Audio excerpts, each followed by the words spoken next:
નમસ્કાર, આપ જોઈ રહ્યા છો સ્પાર્ક ટુડે ન્યૂઝ। ગણદેવી તાલુકાના વલોટી ગામે એક દીપડી પાંજરે પુરાઈ છે।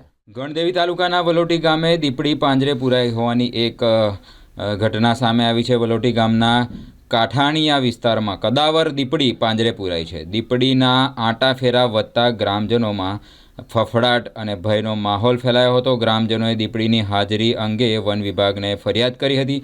રજૂઆતના પગલે વન વિભાગ અને વાઇલ્ડ લાઇફ વેલફેર ફાઉન્ડેશનના સાથ સહકાર દ્વારા પાંજરું ગોઠવવામાં આવ્યું હતું। વન વિભાગે 2 અઠવાડિયા પહેલાં પાંજરું ગોઠવ્યું તેમાં અને અંતે દીપડી પાંજરે પુરાઈ હતી। કદાવર દીપડી પાંજરે પુરાતા ગ્રામજનોએ રાહતનો શ્વાસ લીધો હતો।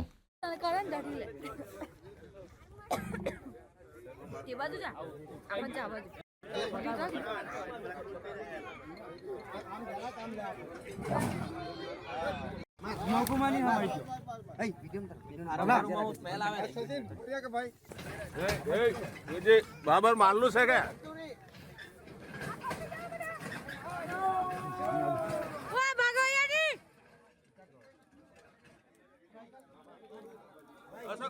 ટેમ્પો લઈ લે ગાડી ઓય ના